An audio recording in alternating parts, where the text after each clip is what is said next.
വേഗം വരുന്ന കർത്താവായ യേശുക്രിസ്തുവിന്റെ നാമത്തിൽ എല്ലാ വിശുദ്ധന്മാർക്കും സ്നേഹവന്ദനം. വീണ്ടും ഈ ആഴ്ചയിലും നമുക്കിങ്ങനെ ഒരുമിച്ച് കൂടുവാനും ദൈവവചനം പങ്കുവയ്ക്കുവാനും ലഭിച്ച ഈ ഭാഗ്യ പദവിയെ ഓർത്ത് കർത്താവിനെ സ്തുതിക്കുന്നു. കർത്താവ് എത്ര നല്ലവൻ. നമ്മുടെ ജീവിതത്തിൽ ഓരോ ദിവസവും നമ്മൾ കർത്താവിനെ ആസ്വദിച്ച് ജീവിക്കുന്നു. ഞാൻ കഴിഞ്ഞ ദിവസം നിങ്ങളോട് പരിശുദ്ധാത്മ സ്നാനത്തെക്കുറിച്ച് പറയുകയുണ്ടായി. നമ്മൾ വിഷയത്തിലേക്ക് തന്നെ വേഗം വന്ന് നമ്മൾ കാര്യങ്ങൾ മനസ്സിലാക്കുന്നത് എത്ര നല്ലതാണ്. നമുക്ക് അതും ഇതും കഥയും പറഞ്ഞുകൊണ്ടിരിക്കാൻ നമുക്ക് സമയമില്ലല്ലോ. നമുക്ക് ലഭിച്ച അല്പസമയം അത് തിരുവചനത്തിലൂടെ സത്യം ഗ്രഹിക്കുന്നത് എത്ര നല്ലതാണ്. അപ്പോൾ ഞാനത് പറഞ്ഞ ശേഷം ചിലരൊക്കെ എനിക്ക് പരിശുദ്ധാത്മ സ്നാനത്തെക്കുറിച്ചുള്ള ചിലരുടെ ക്ലാസ്സുകളൊക്കെ അയച്ചു തന്നു.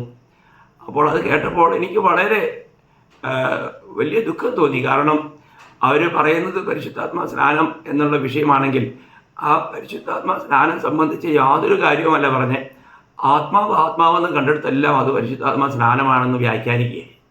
മാത്രമല്ല അവർ ചില പുസ്തകങ്ങളുടെ വിഭജനവും അതിനെക്കുറിച്ചുമൊക്കെ പറഞ്ഞ് വിഷയം പരിശുദ്ധാത്മ സ്നാനം, പക്ഷേ അവർ പോകുന്നതൊക്കെ മറ്റുള്ള പല രീതിയിലേക്കാണ്.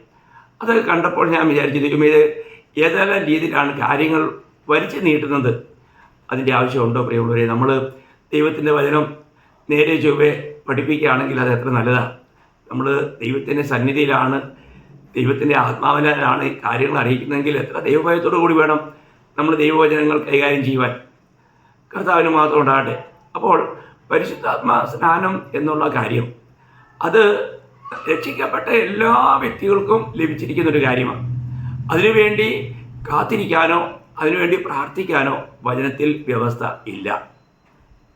അപ്പോൾ പരിശുദ്ധാത്മ സ്നാനത്തിലൂടെ നമുക്ക് ലഭിക്കുന്ന വളരെ ശ്രേഷ്ഠമായ ചില അനുഭവങ്ങൾ ഞാൻ കർത്താവിൻ്റെ വചനത്തിലൂടെ നിങ്ങളോട് പറഞ്ഞ് കേൾപ്പിക്കാമെന്നും ആഗ്രഹിക്കുകയാണ്. നമ്മൾ യോഹന്നാന്റെ സുവിശേഷം 14-ാം അധ്യായം 20-ാം വാക്യം വായിക്കുമ്പോൾ, ഞാൻ എൻ്റെ പിതാവിലും നിങ്ങൾ എന്നിലും ഞാൻ നിങ്ങളിലും എന്ന് നിങ്ങൾ അന്നറിയും. കണ്ടോ, ഇത് കർത്താവ് നമ്മിലും നമ്മൾ കർത്താവിലും വസിക്കുന്ന ഒരു ശ്രേഷ്ഠമായ അനുഭവമാണ്. അതിലെ കർത്താവ് മുന്തിരിവള്ളിയുടെ ഉപമയിൽ പറയുമ്പോൾ യോഹന്നാൻ 15-4-5 വാക്യം നിങ്ങൾക്ക് ഓർമ്മയുണ്ടാവും. ഞാൻ വായിച്ച് കേൾപ്പിക്കാം. എന്നിൽ വസിപ്പിൻ, ഞാൻ നിങ്ങളിലും വസിക്കും. കൊമ്പിന് മുന്തിരിവള്ളിയിൽ വസിച്ചിട്ടല്ലാതെ സ്വയമായി കായ്പാൻ കഴിയാത്തതുപോലെ എന്നിൽ വസിച്ചിട്ടല്ലാതെ നിങ്ങൾക്ക് കഴിയുകയില്ല. ഞാൻ മുന്തിരിവള്ളിയും നിങ്ങൾ കൊമ്പുകളുമാകുന്നു. ഒരുത്തൻ എന്നിലും ഞാൻ അവനിലും വസിക്കുന്നു എങ്കിൽ അവൻ വളരെ ഫലം കായ്ക്കും. എന്നെ പിരിഞ്ഞ് നിങ്ങൾക്ക് ഒന്നും ചെയ്യുവാൻ കഴിയുകയില്ല. അപ്പോൾ ഇവിടെ എത്ര ശക്തമായിട്ടാണ് കർത്താവ് ആ കാര്യം പറയുന്നത്. നമ്മൾ ചിന്തിക്കണം. അപ്പോൾ ഈ പരിശുദ്ധാത്മ സ്നാനത്തിലൂടെ നമ്മൾ എന്തായിത്തീരുന്നു? നമ്മൾ ക്രിസ്തുവിലും ക്രിസ്തു നമ്മിലുമായി തീരുന്ന അവസ്ഥയാണ്. എത്ര വിലപ്പെട്ട അവസ്ഥയാണ്. ഇന്ന് കർത്താവ് നമ്മിൽ വസിക്കുന്നു എന്നുള്ള ആ ഭാഗ്യം, ആ ഒരു അനുഭവം, ഇത് നമുക്ക് പറഞ്ഞാൽ തീരുമോ? നമുക്കറിയാമല്ലോ. നമ്മൾ 1 കൊരിന്ത്യർ അതിൻ്റെ 3-ാം അധ്യായത്തിൻ്റെ 16-ാം വാക്യം വായിക്കുമ്പോൾ അവിടെ വായിക്കുന്നത് എന്തുവാ? നിങ്ങൾ ദൈവത്തിൻ്റെ മന്ദിരമെന്നും ദൈവത്തിൻ്റെ ആത്മാവ് നിങ്ങളിൽ വസിക്കുന്നുവെന്നും അറിയുന്നില്ലയോ? അപ്പോൾ നിങ്ങൾ ദൈവത്തിൻ്റെ മന്ദിരമാണ്, ദൈവത്തിൻ്റെ ആത്മാവ് നിങ്ങളിൽ വസിക്കുന്നു. ഈ ഒരു അറിവ് എല്ലാ വിശുദ്ധന്മാർക്കും ഉണ്ടായിരിക്കണം. വീണ്ടും ജനിച്ച രക്ഷിക്കപ്പെട്ട എല്ലാ വിശുദ്ധന്മാരിലും ദൈവത്തിൻ്റെ ആത്മാവ് വസിക്കുന്നു. ഞാൻ നേരത്തെ റോമർ 8:9 പല പ്രാവശ്യം പറഞ്ഞു, ക്രിസ്തുവിൻ്റെ ആത്മാവില്ലാത്തവൻ അവനുള്ളവനല്ല. അപ്പോൾ ദൈവത്തിൻ്റെ ആത്മാവ് നമ്മിൽ വസിക്കുന്നു. പ്രിയമുള്ളവരെ, ഇത് രക്ഷിക്കപ്പെടുന്ന അതേ സമയത്ത് തന്നെ നമ്മളിൽ നടക്കുന്ന കാര്യമാണ്. നമ്മൾ ചിന്തിക്കണം, ഒരു വ്യക്തി രക്ഷിക്കപ്പെടണമെങ്കിൽ ദൈവത്തിൻ്റെ വചനം കേട്ട് ആ വചനം ഗ്രഹിക്കുന്ന ഒരു അനുഭവം ഉണ്ടായിരിക്കണം. അപ്പോൾ ഈ വചനം എന്ന് പറഞ്ഞാൽ യോഹന്നാൻ 6:63, ഞാൻ നിങ്ങളോട് സംസാരിച്ച വചനം ആത്മാവും ജീവനുമാണ്. ദൈവത്തിൻ്റെ വചനം നമ്മൾ കേൾക്കുമ്പോൾ തന്നെ ദൈവത്തിൻ്റെ ആത്മാവ് നമ്മുടെ ഉള്ളിൽ പ്രവർത്തിക്കും. ദൈവത്തിൻ്റെ ആത്മാവ് നമ്മുടെ ഉള്ളിൽ പ്രവർത്തിക്കുമ്പോൾ ഉണ്ടാകുന്ന ഒരു അനുഭവം നമ്മൾ ലൂക്കോസിൻ്റെ സുവിശേഷം 24-ാം അധ്യായം 32-ാം വാക്യം വായിക്കുമ്പോൾ, അവൻ വഴിയിൽ നമ്മോട് സംസാരിച്ച് തിരുവെഴുത്തുകളെ തെളിയിക്കുമ്പോൾ നമ്മുടെ ഹൃദയം നമ്മുടെ ഉള്ളിൽ കത്തിക്കൊണ്ടിരുന്നില്ലയോ എന്നവർ തമ്മിൽ പറഞ്ഞു. കത്തിക്കൊണ്ടിരിക്കും. ദൈവത്തിൻ്റെ വചനം കേൾക്കുമ്പോൾ യഥാർത്ഥത്തിൽ ദൈവകൃപ ലഭിച്ച, ദൈവത്തിന് മനസ്സിലിവ് തോന്നിയ ആ വ്യക്തിയുടെ ഉള്ളം കത്തിക്കൊണ്ടിരിക്കും. വേറൊരു രീതി പറഞ്ഞു കഴിഞ്ഞാൽ അപ്പോസ്തല പ്രവൃത്തി 2-ാം അധ്യായത്തിൻ്റെ 37-ാം വാക്യം വായിക്കുമ്പോൾ നമ്മൾ വായിക്കുന്നത് എന്തുവാ? ഇത് കേട്ടിട്ട് അവർ ഹൃദയത്തിൽ കുത്തുകൊണ്ടു. കണ്ടോ? കുത്തുകൊള്ളുക, ഹൃദയം കത്തുക. ഇതാണ് യഥാർത്ഥത്തിൽ സംഭവിക്കുന്നത്. എന്ന് പറഞ്ഞാൽ ദൈവത്തിൻ്റെ പരിശുദ്ധാത്മാവ് ഒരു പാപിക്ക് അവന് പാപബോധം വരുത്തുന്നത് പരിശുദ്ധാത്മാവാണ്. അപ്പം അങ്ങനെ പാപബോധം വന്ന ഒരു വ്യക്തിക്കാണ് രക്ഷകൻ്റെ അനിവാര്യത അവന് വെളിപ്പെട്ടിട്ടുന്നത്. അത് മനസ്സിലാകുമ്പോൾ അവൻ്റെ ക്രൂശിൽ കർത്താവ് നമുക്ക് വേണ്ടി നിവർത്തിച്ച ആ ദിവ്യ സ്നേഹം അവന് വെളിപ്പെടും. അത് ദൈവത്തിൻ്റെ പരിശുദ്ധാത്മാവിന് വെളിപ്പെടുത്തുമ്പോഴാണ് അവൻ്റെ ഹൃദയം നുറുങ്ങുന്നത്, ഹൃദയം തകരുന്നത്, അവന് ഒരു യഥാർത്ഥമായ അനുതാപത്തിൻ്റെ അനുഭവം ഉണ്ടാകുന്നത്, ഒരു ഹൃദയ നുറുക്കമുണ്ടാകും. അപ്പോൾ തകർന്ന ഹൃദയത്തോടെ അവൻ ദൈവത്തിലേക്ക് നോക്കാനിടയാകത്തില്ല. അങ്ങനെയാണ് ഒരു വ്യക്തി കർത്താവായ യേശു ക്രിസ്തുവിനെ തൻ്റെ രക്ഷിതാവും കർത്താവുമായിട്ട് സ്വീകരിക്കുന്നത്. ഈ ഒരു അനുഭവം ഇന്ന് പലർക്കും ഇല്ല എന്നുള്ളതാണ് സത്യം. അനേകരും സ്നാനപ്പെട്ടു എന്നാൽ രക്ഷിക്കപ്പെട്ടില്ല. അതായത് പ്രശ്നം മുഴുവനും. അതുകൊണ്ട് ദൈവത്തിൻ്റെ ആത്മാവില്ലാത്തതുകൊണ്ട് ഈ കാര്യങ്ങൾ എത്ര പറഞ്ഞാലും അവർക്ക് മനസ്സിലാകുന്നില്ല. അവരെന്തോ ആരോ പറഞ്ഞ ചില ഉപദേശങ്ങൾ അവരങ്ങനെ ഉള്ളിലാക്കി വെച്ചിരിക്കുക. എന്നാൽ തിരുവചനം എന്ത് പറയുമെന്ന് അറിയത്തില്ല.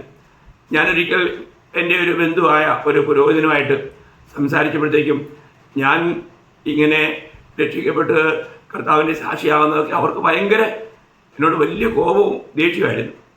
അപ്പം എന്നോട് അദ്ദേഹം പറഞ്ഞു, ഈ ടോമി നിനക്കറിയാവോ, കർത്താവ് പത്രോസോട് പറഞ്ഞു, പത്രോസേ ഞാൻ നിൻ്റെ മേൽ എൻ്റെ സഭയെ പണിയും, നീ പാറയാ, നിൻ്റെ മേൽ ഞാൻ എൻ്റെ സഭയെ പണിയും, പാതാള ഗോപുരങ്ങളതിന് ജയിക്കില്ല. അന്നേരം ഞാൻ പറഞ്ഞു, അത് ചേട്ടൻ ആ വചനം എനിക്ക് ഞങ്ങളുടെ ബന്ധത്തിൽ ഒരു ജ്യേഷ്ഠൻ എന്നുള്ള പദവിയുള്ള ആളാണ്. അപ്പോൾ ഞാൻ പറഞ്ഞു, ആ വചനം എവിടെയാണ് വേദപുസ്തകത്തിലുള്ളത്? അത് നീ അപ്പോസ്തല പ്രവൃത്തി വായിച്ച് നോക്കാൻ. ഞാൻ പറഞ്ഞു, ഞാൻ അപ്പോസ്തല പ്രവൃത്തി വായിച്ചിട്ടുണ്ട്, ഞാൻ അതിനകത്തൊന്നും കണ്ടിട്ടില്ല. എന്നാൽ പിന്നെ നീ യോഹന്നാൻ്റെ സുവിശേഷം വായിച്ച് നോക്ക്. പുള്ളി ഇങ്ങനെ പുസ്തകങ്ങൾ പലതും മാറിപ്പോവുക. അപ്പം ഞാൻ പറഞ്ഞു, നമുക്ക് ലളിതമായിട്ട് അത് ആ വേദപുസ്തകത്തിൽ എഴുതിയിരിക്കുന്ന ഭാഗം ഞാൻ തന്നെ എടുത്തു തരാം, ചേട്ടനൊന്ന് വായിച്ച് നോക്കിയാൽ മതി എന്ന് പറഞ്ഞു.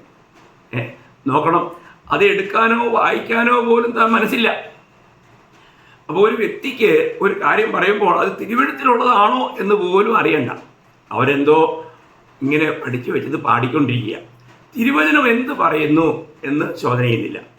പ്രിയമുള്ളവരെ, ഇതുപോലെ തന്നെ ഒരു കാര്യമാണ് ഇന്ന് വിശ്വാസികളുടെ മധ്യത്തിലും. അവരെന്ത് ചെയ്യുന്നു? അവർക്ക് ആത്മസ്നാനത്തിന് വേണ്ടി കാത്തിരിക്കണമെന്ന് പഠിപ്പിക്കുന്നു, അതിനുവേണ്ടി പ്രാർത്ഥിക്കണമെന്ന് പഠിപ്പിക്കുന്നു. ചിലർ പറയും, അല്ല അത് ദൈവത്തിൻ്റെ വാഗ്ദത്തമാണ്, പ്രാർത്ഥിക്കുകയൊന്നും വേണ്ട, എന്നിട്ട് പിന്നെ പറയും പ്രാർത്ഥിക്കണം. പ്രിയമുള്ളവരെ, ഇതിനു വേണ്ടി പ്രാർത്ഥിക്കാൻ ദൈവവചനം നമ്മളോട് പറഞ്ഞിട്ടില്ല. ഇത് ദൈവത്തിൻ്റെ വാഗ്ദത്തമാണ്. ഇത് കർത്താവ് നമ്മളിവിടെ വായിച്ച ഭാഗത്ത് കണ്ടില്ലേ? പിന്നെ യോഹന്നാൻ 14-ാം അധ്യായത്തിൻ്റെ 16-ാം വാക്യത്തിൽ കർത്താവ് എന്താ പറഞ്ഞത്? എന്നാൽ ഞാൻ പിതാവിനോട് ചോദിക്കും, അവൻ സത്യത്തിൻ്റെ ആത്മാവ് എന്ന മറ്റൊരു കാര്യത്തിനെ എന്നേക്കും നിങ്ങളുടെ കൂടെ ഇരിക്കേണ്ടതിന് നിങ്ങൾക്ക് തരും. അത് ദൈവത്തിൻ്റെ വാഗ്ദത്തമാണ്, അത് കർത്താവിൻ്റെ വാഗ്ദത്തമാണ്. അപ്പോൾ ഈ വാഗ്ദത്തം നമ്മൾ എന്ത് ചെയ്യണം? നമ്മൾ വിശ്വാസത്താൽ പ്രാപിക്കണം. ഞാൻ ഇതിനു മുൻപ് നിങ്ങൾക്ക് ആ വിഷയം 1-ാമത്തെ ക്ലാസ്സിൽ തന്നെ 29-ാം തീയതിയുടെ ക്ലാസ്സിൽ അത് പറഞ്ഞതാണ്. അവിടെ നമ്മൾ ഗലാത്യ ലേഖനം അതിൻ്റെ 3-ാം അധ്യായം അതിൻ്റെ 14-ാം വാക്യം അവിടെ വായിക്കുന്നത് എന്തുവാ? അബ്രഹാമിൻ്റെ അനുഗ്രഹം ക്രിസ്തുവേശുവിൽ ജാതികൾക്കും വരേണ്ടതിന് നാം ആത്മാവെന്ന വാഗ്ദത്ത വിഷയം വിശ്വാസത്താൽ പ്രാപിപ്പാൻ തന്നെ.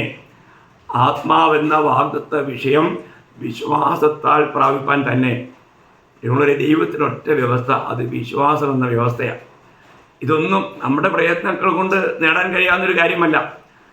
ഞാൻ കുറേ ദിവസം ഉപവസിച്ചിട്ടാണ് ഞാൻ ആത്മാവിനെ പ്രാപിച്ചത് പറയുന്നതെങ്കിൽ അതൊരിക്കലും ദൈവവചനത്തിൽ നിരക്കാത്തൊരു കാര്യമാണ്. അങ്ങനെ ഒരു വാഗ്ദത്തം ദൈവം തന്നിട്ടില്ലല്ലോ. അപ്പോൾ പിന്നെ അവിടെ പ്രാപിക്കുന്ന ആത്മാവ് ഏതാണെന്ന് നമ്മൾ സൂക്ഷിക്കണം. അങ്ങനെയുള്ളവരെ തന്നെ നമ്മൾ സൂക്ഷിക്കണം. ഇത് വളരെ ഒരു അപകടം നിറഞ്ഞ കാലയളവാണ്. തിരുവചനത്തിനപ്പുറമായിട്ടുള്ള കാരണം നമ്മുടെ ദൈവം നിയമത്തിൻ്റെ ദൈവമാണ്. നിയമം കർത്താവ് ഒരിക്കലും ലംഘിക്കുകയില്ല. അപ്പോൾ ഓരോ കാര്യങ്ങളിലും ദൈവവചനം എന്ത് പറയുന്നു എന്നുള്ളത് നമ്മൾ ശരിയായിട്ട് മനസ്സിലാക്കണം. അപ്പോൾ മാത്രമല്ല, അന്ന് ശിഷ്യന്മാരോട് യെരുശലേമിൽ കാത്തിരിക്കണം എന്ന് പറഞ്ഞത് ശരിയാണ്. കാരണം അങ്ങനെ അവർ കാത്തിരുന്നു. പരിശുദ്ധാത്മാവ് വന്നു. പരിശുദ്ധാത്മാവ് വന്ന ശേഷം പിന്നെ കാത്തിരിക്കണം. അല്ല, അവരാരെങ്കിലും പിന്നെ കാത്തിരുന്നോ? ഇല്ല, വീണ്ടും കാത്തിരുന്നിട്ടില്ല. അപ്പോൾ നമ്മുടെ ജീവിതത്തിൽ നമ്മൾ ഒരു കാര്യം മനസ്സിലാക്കേണ്ടത്, ഇന്നിപ്പം നമുക്ക് എവിടെ കാത്തിരിക്കണം? നമുക്ക് കാത്തിരിക്കണമെങ്കിൽ യെരുശലേമിൽ പോകണം. അവരോട് പറഞ്ഞ് യെരുശലേമിൽ കാത്തിരിക്കാനാണ്. ഇന്ന് എവിടെയെങ്കിലും കാത്തിരിക്കുക എന്നുള്ള ഒരു വ്യവസ്ഥ വചനത്തിൽ പറഞ്ഞിട്ടില്ല ദൈവമക്കളെ. അങ്ങനെ ആരെങ്കിലും പറഞ്ഞ് നിങ്ങളെ എങ്ങനെയെങ്കിലും ഇത് ചെയ്യുന്നെങ്കിൽ അത് നമ്മൾ സൂക്ഷിക്കണം. അപ്പോൾ കാത്തിരിക്കാനോ പ്രാർത്ഥിക്കാനോ ഈ കാര്യത്തിൽ പറഞ്ഞിട്ടില്ല. ഞാനൊരു കാര്യം പറയട്ടെ, നിങ്ങൾ രക്ഷിക്കപ്പെടുന്ന അതേ സമയത്ത് തന്നെ നടക്കുന്ന ഒരു കാര്യമാണ് പരിശുദ്ധാത്മ സ്നാനം എന്ന് ഞാൻ നിങ്ങളോട് പറയുന്നുണ്ട്. മാത്രമല്ല, പരിശുദ്ധാത്മാവ് വന്നു കഴിഞ്ഞിട്ട് പിന്നെയും കാത്തിരിക്കണം. നമ്മൾ ലൂക്കോസിന്റെ സുവിശേഷം 2-ാം അധ്യായത്തിൽ ശിമോൻ എന്ന് പറയുന്ന വ്യക്തിയെക്കുറിച്ച് നമുക്കറിയാം. കർത്താവിൻ്റെ വരവിന് വേണ്ടി കാത്തിരുന്ന തന്നെക്കുറിച്ച് നമ്മൾ വായിക്കുന്നത് എന്താ? നമ്മൾ ലൂക്കോസ് അതിൻ്റെ 2-ാം അധ്യായം അതിൻ്റെ 25 മുതൽ 32 വരെയുള്ള വാക്യമാണ്. എല്ലാം വായിക്കുന്നില്ല. പിന്നെ ഞാൻ അതിൻ്റെ 29 വരെ വായിക്കുന്നുള്ളൂ. നാഥ, തിരുവചനം പോലെ നീ അടിയനെ സമാധാനത്തോടെ വിട്ടയക്കണം എന്ന് പറഞ്ഞുകൊണ്ട് താൻ കർത്താവിനെ കണ്ട ശേഷം വീണ്ടും താൻ കാത്തിരുന്നതായിട്ട് അവിടെ വായിക്കുന്നില്ല. ഞാൻ ആ ഭാഗം മുഴുവനും വായിക്കാമെന്ന് പറയാൻ സമയമൊന്ന് സ്ഥാപിക്കുന്നത് വെച്ചാൽ നിങ്ങളത് വായിക്കണം മുഴുവനും. അത് നിങ്ങൾക്ക് വ്യക്തമായിട്ട് മനസ്സിലാവും. അപ്പോൾ ഒന്ന്, നമ്മൾ ആരെ കാത്തിരിക്കുന്നോ അവർ വന്നു കഴിഞ്ഞാൽ വീണ്ടും നമ്മൾ കാത്തിരിക്കേണ്ട ഒരു ആവശ്യം ഉണ്ടാകുന്നില്ല. ഞാൻ നാട്ടിലേക്ക് വരുമ്പോൾ, അവധിക്ക് വരുമ്പോൾ എൻ്റെ വീട്ടിലുള്ളവരെന്നെ കാത്തിരിക്കും. ഞാൻ വന്നതിന് ശേഷം പിന്നെ എന്നെ കാത്തിരിക്കുന്ന ഒരു അനുഭവം അവർക്കില്ല. ഞാൻ വന്നു കഴിഞ്ഞു. ഇതുപോലെ തന്നെ നമ്മൾ ദൈവത്തിൻ്റെ ആത്മാവ് ഇന്ന് ഈ ലോകത്തിലുണ്ട്. അവിടുന്ന് വന്നും പോയിരിക്കുകയല്ല, അവിടുന്ന് വന്നു, ഇനി തൻ്റെ സഭയുമായിട്ട് താൻ കടന്നു പോകും. അപ്പോൾ അതുവരെയും ഇവിടെ തന്നെ ഉണ്ട്. അപ്പം നമ്മളൊരു കാര്യം മനസ്സിലാക്കുക, നമ്മൾ ഇന്ന് ആത്മാവിന് വേണ്ടി കാത്തിരിക്കുക എന്നുള്ള ഒരു ഉപദേശം അത് തിരുവചന അടിസ്ഥാനത്തിൽ ഉള്ളതല്ല. പിന്നെ മറ്റൊരു സംശയമാണ് നമ്മൾ കഴിഞ്ഞ ദിവസം പറഞ്ഞ് നിർത്തിയത്. കാരണം ചിലർ പഠിപ്പിക്കുന്നത് പിന്നെ ആത്മസ്നാനം മാത്രം പോരാ, അഗ്നിസ്നാനം കൂടെ വേണമെന്ന്. അതാണ് നമ്മൾ കഴിഞ്ഞ പ്രാവശ്യം പറഞ്ഞ് ഏകദേശം അവസാനിപ്പിച്ചത്. ഞാൻ പറഞ്ഞല്ലോ, ഈ ആത്മസ്നാനം എന്നുള്ളത് 7 വചനങ്ങളാണ് നമ്മൾ വചനത്തിൽ കാണുന്നത്. അത് ഞാൻ എന്തിനാണ്, ആരൊക്കെ പറഞ്ഞതാണ് എന്നുള്ളത് നമ്മൾ വായിച്ചു. അപ്പോൾ അതിൽ 4 യോഹന്നാൻ സ്നാപകൻ പറഞ്ഞതാണ്. അതിൽ 2 സ്ഥലത്താണ് താൻ അഗ്നിസ്നാനത്തെക്കുറിച്ച് പറഞ്ഞിരിക്കുന്നത്. അപ്പോൾ ആ 2 സ്ഥലത്തും പ്രത്യേകം എടുത്ത് നമ്മൾ ശ്രദ്ധിക്കണം. ആ 2 സ്ഥലത്തും ഗോതമ്പിനെക്കുറിച്ചും പതിരിനെക്കുറിച്ചും പറഞ്ഞിട്ടുണ്ട്. അപ്പം ഗോതമ്പിനുള്ളത് ആത്മസ്നാനവും പതിരിനുള്ളത് അഗ്നിസ്നാനമാണെന്നുള്ളത് വളരെ ഏത് കുഞ്ഞു കുട്ടിക്ക് പോലും മനസ്സിലാക്കാൻ കഴിയും. അവിടെ പറഞ്ഞിരിക്കുന്ന അഗ്നിസ്നാനം എന്നുള്ളത് വിശുദ്ധന്മാർക്ക് വേണ്ടിയുള്ളതല്ല.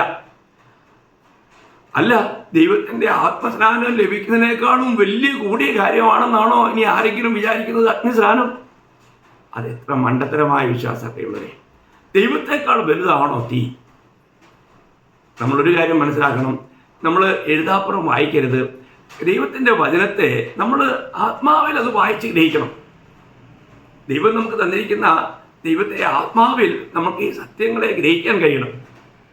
അത് ദൈവത്തിൻ്റെ ആത്മാവിൽ അല്ലെങ്കിൽ കർത്താവിൽ വസിക്കുന്ന ഒരു വ്യക്തിക്ക് ഇത് ഗ്രഹിക്കാൻ യാതൊരു പ്രയാസവുമില്ല. കാരണം അങ്ങനെയുള്ളവരിലാണ് ദൈവത്തിൻ്റെ ആത്മാവിൻ്റെ അഭിഷേകത്തിൻ്റെ വ്യാപാരമുള്ളത്. അത് നമുക്ക് സകലത ഉപദേശിച്ചു തരും. അത് അഭിഷേകം എന്നുള്ള വിഷയം വരുമ്പോൾ ഞാനത് നിങ്ങൾക്ക് വിശദമായിട്ട് പറഞ്ഞുതരാം. എങ്കിലും ഇവിടെ ഈ അഗ്നിസ്നാനം എന്നുള്ള കാര്യം നിങ്ങൾക്കൊന്ന് മനസ്സിലാക്കാൻ വേണ്ടിയിട്ട്, ഈ അഗ്നി അയച്ചത് മുഴുവനും ദൈവത്തിൻ്റെ ക്രോധം പകരാൻ വേണ്ടി ആയിരുന്നു എന്നാണ് നമ്മൾ വേദപുസ്തകത്തിൽ നമുക്ക് മനസ്സിലാക്കാൻ കഴിയുന്നത്. അപ്പോൾ അത് എവിടേക്കാണെന്നുള്ള ചില വാക്യങ്ങൾ ഞാൻ നിങ്ങളോട് പറഞ്ഞുതരാം. ഒന്ന്, സോദോം ഗോമോറയിലെ സംഭവം.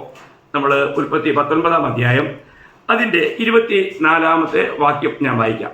യഹോവ സോദോമിൻ്റെയും ഗോമോറയുടെയും മേൽ യഹോവയുടെ സന്നിധിയിൽ നിന്നും ആകാശത്തും തന്നെ ഗന്ധകവും തീയും വർഷിപ്പിച്ചു.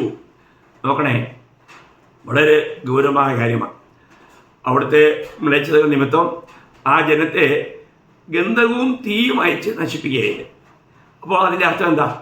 ഈ അഗ്നിസ്നാനം എന്തിനു വേണ്ടിയുള്ളതായിരുന്നു? ദൈവത്തിൻ്റെ ക്രോധം അല്ലെങ്കിൽ ദൈവത്തിൻ്റെ ശിക്ഷാവിധി പകരുന്ന ഒരു കാര്യമായിരുന്നു. ഇനിയും ഞാൻ ചില വാക്യങ്ങൾ വായിക്കാം. നമ്മൾ സംഖ്യാപുസ്തകം സംഖ്യാപുസ്തകത്തിലേക്ക് വരുമ്പോൾ അതിൻ്റെ 11-ാം അധ്യായം അതിൻ്റെ 1 മുതൽ 3 വരെയുള്ള വാക്യമാണ്. അനന്തരം ജനം യഹോവയ്ക്ക് അനിഷ്ടം തോന്നുമാറ് പിറുപിറുത്തു. യഹോവ കേട്ടു, അവൻ്റെ കോപം ജ്വലിച്ചു. യഹോവയുടെ തീ അവരുടെ ഇടയിൽ കത്തി ആലയത്തിൻ്റെ അറ്റങ്ങളിലുള്ളവരെ ദഹിപ്പിച്ചു കളഞ്ഞു. എല്ലാം ഞാൻ വായിക്കുന്നില്ല. അപ്പോൾ അവിടെ എന്താ കാണുന്നത്? ദൈവത്തിനെതിരെ പിറുപിറുത്ത ജനങ്ങളുടെ മേൽ ദൈവത്തിൻ്റെ ക്രോധം പകരപ്പെടുന്നു. എങ്ങനെയാണ്? തീ കൊണ്ട് അവരെ ദഹിപ്പിച്ചു കളഞ്ഞു. നോക്കണം. അപ്പോൾ ഈ തീ അയക്കുക എന്നുള്ളത് വിശുദ്ധന്മാർക്ക് വേണ്ടി അയക്കുന്ന ഒരു കാര്യമായിട്ടേ അല്ല നമുക്ക് കാണാൻ കഴിയുന്നത്. ഈ തീനാളങ്ങൾ പ്രത്യക്ഷമായെന്ന് പെന്തക്കോസ്ത് നാളിലെ കാര്യം കൊണ്ടായിരിക്കും ചെയ്ത് അതിനെ തീയുടെ സ്നാനമായിട്ട് വ്യാഖ്യാനിക്കുന്നത്. അത് വലിയ അബദ്ധമാണ്. അത് വലിയ തെറ്റായിരിക്കുന്ന ഒരു വ്യാഖ്യാനമാണ്. അത് നമ്മൾ ആ ഭാഗങ്ങൾ ശരിക്കും പഠിക്കണം. ഒരു കാര്യം മനസ്സിലാക്കുക, കർത്താവോ ശിഷ്യന്മാരോ അഗ്നിസ്നാനത്തെക്കുറിച്ച് പറഞ്ഞിട്ടില്ല. അപ്പോൾ കർത്താവും ശിഷ്യന്മാരും പറയാത്തത് പഠിപ്പിക്കുന്നത് തന്നെ എന്തൊരു മണ്ടത്തരാണ്. ഇനിയും ഞാൻ അതിൻ്റെ തന്നെ 16-ാം അധ്യായം 35-ാം വാക്യം, ഞാൻ ആ സംഖ്യാപുസ്തകം അതിൻ്റെ 16-ാം അധ്യായം അതിൻ്റെ 35-ാം വാക്യം ഞാൻ ഒരുപാട് വിശദമായി വായിപ്പിക്കുന്നില്ല. അപ്പോൾ യഹോവയിൽ നിന്നും തീ പുറപ്പെട്ട് ധൂപം കാട്ടിയ 250 പേരെയും ദഹിപ്പിച്ചു. കണ്ടോ? ഇവിടെ ദൈവത്തിൻ്റെ ദാസനായ മോശയ്ക്ക് വിരോധമായി എന്ത് ചെയ്യുക, എതിർക്കുക, അല്ലെങ്കിൽ അങ്ങനെ മോശയോട് എതിർത്ത് നിന്ന ആ കൂട്ടത്തെ, എനിക്ക് ചില മലയാള ശബ്ദങ്ങൾ കിട്ടാനായിട്ടൊരു ചെറിയ പ്രയാസമുണ്ട്. അപ്പോൾ അങ്ങനെയുള്ളവരെയാണ് തീ കൊണ്ട് നശിപ്പിച്ചതെന്നാണ് പറഞ്ഞിരിക്കുന്നത്. നോക്കണേ, നമ്മൾ എന്ന് പറഞ്ഞാൽ മത്സരികളോട് ദൈവം കാണിച്ച കാര്യമാണ്. അത് ദൈവത്തിൻ്റെ ന്യായവിധിയാണ്. നോക്കണം. ഇനിയും നമുക്ക് കാണാൻ കഴിയുന്നത് 2 രാജാവ് അതിൻ്റെ 1-ാം അധ്യായം. നമുക്കറിയാം, എലീശയെ പിടിക്കാനായിട്ട് അവിടെ അഹസ്യ രാജാവ് അയച്ച 50 പേരും നേതാവും അവരുടെ കാര്യത്തെക്കുറിച്ച് അതിൻ്റെ 1-ന്റെ 12-ാം വാക്യമാണ് ഞാൻ വായിക്കാം. ഏലിയാവ് അവനോട്, ഞാൻ ദൈവപുരുഷനെങ്കിൽ ആകാശത്തു നിന്നും തീ ഇറങ്ങി നിന്നെയും നിന്റെ 50 ആളെയും ദഹിപ്പിക്കട്ടെ എന്ന് ഉത്തരം പറഞ്ഞു. ഉടനെ ദൈവത്തിൻ്റെ തീ ആകാശത്തു നിന്നും ഇറങ്ങി അവനെയും അവൻ്റെ 50 ആളെയും ദഹിപ്പിച്ചു കളഞ്ഞു. കണ്ടോ? ഇവിടെയെല്ലാം നമ്മൾ കാണുന്നത് എന്താ പ്രിയമുള്ളവരെ? ദൈവത്തിൻ്റെ ന്യായവിധി. ദൈവത്തിൻ്റെ ന്യായവിധിക്ക് വേണ്ടിയാണ് ദൈവം ഈ തീ അയച്ചിരുന്നത് എന്ന് നമുക്ക് കാണുവാൻ കഴിയും. ഇനി ഞാൻ യെഹേസ്കേൽ പ്രവചനം, യെഹേസ്കേൽ അതിൻ്റെ 22-ാം അധ്യായം അതിൻ്റെ 22-ന്റെ 20 മുതലുള്ള വാക്യം ഞാൻ വായിക്കാം. വെള്ളിയും താമ്രവും ഇരുമ്പും കറുത്തീയവും വെളുത്തീയവും ഉലയുടെ നടുവിൽ ഇട്ട് ഊതിയുരുക്കുന്നത് പോലെ ഞാൻ എൻ്റെ കോപത്തിലും എൻ്റെ ക്രോധത്തിലും നിങ്ങളെയും കൂട്ടി ഉരുക്കും. ഞാൻ നിങ്ങളെ കൂട്ടി എൻ്റെ ക്രോധാഗ്നിയെ നിങ്ങളുടെ മേൽ ഊതും. അങ്ങനെ നിങ്ങൾ അതിൻ്റെ നടുവിൽ ഉരുകിപ്പോകും. അപ്പോൾ ഇവിടെ വായിക്കുന്നത് ദൈവജനം ദൈവത്തോട് എതിർത്ത് അല്ലെങ്കിൽ ദൈവത്തെ അനുസരിക്കാതെ വന്നപ്പോഴുണ്ടായ ഒരു സംഭവത്തെക്കുറിച്ച്. അപ്പോഴും അവരുടെ മേലും എന്ത് ചെയ്തു? ദൈവം അവരുടെ മേൽ അഗ്നി അയക്കുക, അവരെ തീ കൊണ്ട് ഉരുക്കുന്ന ഒരനുഭവം. നമ്മൾ ചിന്തിക്കണം, ഇത് ഒരു ചെറിയ കാര്യമല്ല. ഇനി പുതിയ നിയമത്തിലേക്ക് വരുമ്പോഴും ഞാൻ ഒരു കാര്യം നിങ്ങളെ ഓർപ്പിക്കാൻ ആഗ്രഹിക്കുന്നത്, 2 തെസ്സലോനിക്കർ ലേഖനം അതിൻ്റെ 1-ാം അധ്യായം അതിൻ്റെ 6 മുതൽ 10 വരെയുള്ള വാക്യം നമ്മൾ വായിക്കുമ്പോൾ, കർത്താവ് യേശു തൻ്റെ ശക്തിയുള്ള ദൂതന്മാരുമായി സ്വർഗത്തിൽ നിന്നും അഗ്നി ജ്വാലയിൽ പ്രത്യക്ഷനായി ദൈവത്തെ അറിയാത്തവർക്കും തങ്ങളുടെ കർത്താവായ യേശുവിൻ്റെ സുവിശേഷം അനുസരിക്കാത്തവർക്കും പ്രതികാരം കൊടുക്കുമ്പോൾ, നിങ്ങളെ പീഡിപ്പിക്കുന്നവർക്ക് പീഡ അനുഭവിക്കുന്ന നിങ്ങൾക്ക് ഞങ്ങളോട് കൂടെ ആശ്വാസവും പകരം നൽകുന്നത് ദൈവസന്നിധിയിൽ നീതിയല്ലോ. ആ നാളിൽ അവൻ തൻ്റെ വിശുദ്ധന്മാരിൽ മഹത്വപ്പെടേണ്ടതിന് ഞങ്ങളുടെ സാക്ഷ്യം നിങ്ങൾ വിശ്വസിച്ചതുപോലെ വിശ്വസിച്ച എല്ലാവരിലും താൻ അതിശയ വിഷയം ആകേണ്ടതിനും വരുമ്പോൾ സുവിശേഷം അനുസരിക്കാത്തവർ കർത്താവിൻ്റെ സന്നിധാനവും അവൻ്റെ വല്ലഭത്വത്തോടു കൂടിയ മഹത്വവും വിട്ടകന്ന് നിത്യനാശമെന്ന ശിക്ഷാവിധി അനുഭവിക്കും നിത്യനാശമെന്ന ശിക്ഷാവിധി അനുഭവിക്കുമെന്നാണ് പറഞ്ഞിരിക്കുന്നത്. നമ്മൾ ചിന്തിക്കണം, ഇവിടെയെല്ലാം പറഞ്ഞിരിക്കുന്നത് ആർക്കാ? സുവിശേഷം അനുസരിക്കാത്തവർക്ക്, അല്ലെങ്കിൽ കർത്താവായ യേശു ക്രിസ്തുവിൽ വിശ്വസിക്കാത്തവർക്ക്, അല്ലെങ്കിൽ പാപികൾക്ക്, അവർക്കുള്ളതായിട്ടാണ് പറഞ്ഞിരിക്കുന്നത്. ഒരു രീതിയിൽ പറഞ്ഞാൽ 10 ഗോതമ്പ് മണിക്കല്ല. അപ്പോൾ പ്രിയമുള്ളവരെ, നമ്മൾ ഒരു കാര്യം മനസ്സിലാക്കുക, നമ്മൾ ഓരോ കാര്യം നമ്മൾ പഠിപ്പിക്കുമ്പോൾ അതിനെ തക്കവണ്ണം നമ്മൾ കർത്താവിൽ നിന്നും പ്രാപിച്ച് കൊടുക്കുവാൻ, അല്ലെങ്കിൽ ദൈവവചനത്തെ അതിൻ്റെ ശരിയായ ദിശയിൽ മനസ്സിലാക്കി അത് പറഞ്ഞു കൊടുക്കാൻ കടപ്പെട്ടവരാണ്. അപ്പോൾ യഥാർത്ഥമായും വീട്ടിൽ ജനിച്ച ഒരു ദൈവവൈതൽ, അവൻ ദൈവത്തിൻ്റെ പരിശുദ്ധാത്മാവിൽ സ്നാനമേറ്റ് കഴിഞ്ഞ വ്യക്തിയാണ്. ആ വ്യക്തി ഇനി ആത്മസ്നാനത്തിന് വേണ്ടി കാത്തിരിക്കാനോ അതിനുവേണ്ടി പ്രാർത്ഥിക്കാനോ ദൈവത്തിൻ്റെ വചനം പറയുന്നില്ല. മാത്രമല്ല, അങ്ങനെ ഒരു വ്യക്തിക്ക് ഒരു അഗ്നിസ്നാനം എന്നുള്ളൊരു കാര്യം തിരുവെഴുത്തിൽ പറഞ്ഞിട്ടില്ല. അങ്ങനെ ആൾക്കാർ ഇന്ന് ഉപദേശിക്കുകയും അഗ്നി ഇറക്കണമേ എന്നൊക്കെ പറഞ്ഞ് പാട്ട് പോലും ഉണ്ട്. എന്താ പാട്ടാപ്പാ! നമ്മൾ ചിന്തിക്കണം, ഇതൊക്കെ ദൈവത്തിൻ്റെ ശിക്ഷാവിധി വരുത്തി വയ്ക്കുന്ന കാര്യങ്ങളാണ്. ഈ കളി ദൈവത്തോടാ. അതിൻ്റെ ആവശ്യമുണ്ടോ? നമ്മുടെ ദൈവം ദഹിപ്പിക്കുന്ന അഗ്നിയാണ്. അപ്പോൾ ആ ദൈവത്തോട് നമ്മൾ ഓരോ കാര്യങ്ങൾ ഇടപെടുമ്പോൾ എത്രമാത്രം ഭയഭക്തിയോടു കൂടി ഇടപെടുവാൻ നമ്മൾ ബാധ്യസ്ഥരാണ്. അതുകൊണ്ട് ദൈവമക്കളെ, നിങ്ങൾ രക്ഷിക്കപ്പെട്ടവരാണെങ്കിൽ നമുക്ക് അബാപിതാവെ എന്ന് വിളിക്കുന്ന പുത്രത്തിൻ്റെ ആത്മാവിനെ ദൈവം നമ്മുടെ ഹൃദയത്തിൽ പകർന്നിരിക്കുന്നു എന്ന് ഗലാത്യർ 4:6 നമ്മൾ വായിക്കുന്നുണ്ട്. അപ്പോൾ നമ്മൾ ആ ആത്മാവ് വസിക്കുന്ന മന്ദിരമായി കർത്താവിലും കർത്താവ് നമ്മിലും വസിക്കുന്ന ഇത്ര മഹനീയമായ അനുഭവത്തിലാണ് കർത്താവ് പരിശുദ്ധാത്മ സ്നാനത്തിലൂടെ നമ്മളെ കൊണ്ടുവന്നിരിക്കുന്നത്. എത്ര ഭാഗ്യകരമായ അവസ്ഥയാണ്! കർത്താവ് സഹായിക്കട്ടെ. ഇനിയും കർത്താവ് നമുക്ക് ഇനിയും അവസരം കർത്താവ് തരുന്നു. ഇന്ന് കർത്താവ് വന്നില്ല എങ്കിൽ നാളെ ഒരുമിച്ച് കൂടുമ്പോൾ ഞാൻ നിങ്ങളോട് ആത്മമുദ്ര, ആത്മാചാരം, ആത്മാഭിഷേകം, ഈ 3 വിഷയങ്ങളെക്കുറിച്ച് പറയാനായിട്ട് ആഗ്രഹിക്കുന്നു. കർത്താവ് തരുന്ന കൃപയ്ക്കൊത്തവണ്ണം നമുക്കത് പങ്കുവയ്ക്കാം. എന്നാൽ നമ്മൾ യാഥാർത്ഥ്യങ്ങളെ ഗ്രഹിക്കണേ, വഞ്ചിക്കപ്പെടരുതേ. കാരണം ഇതൊരു വല്ലാത്ത കാലഘട്ടമാണ്. അനേക നിലകളിലുള്ള ദുരുപദേശങ്ങൾ ഉടലെടുത്ത് കഴിഞ്ഞിരിക്കുന്ന ഒരു സമയമാണ്. അതുകൊണ്ട് ദൈവം നിങ്ങളെ എല്ലാവരെയും ദൈവത്തിൻ്റെ സത്യവചനത്തിൽ നിലനിൽക്കുവാൻ, ദൈവത്തിൻ്റെ പരിശുദ്ധാത്മാവിൽ നടത്തപ്പെടുന്ന ഒരനുഭവത്തിൽ ജീവിച്ച് കർത്താവിനെ പ്രസാദിപ്പിച്ച് ജീവിക്കാൻ എല്ലാവരെയും കർത്താവ് ധാരാളമായി സഹായിക്കട്ടെ. കർത്താവിന് മാത്രം ഉണ്ടാകട്ടെ. ആമേൻ.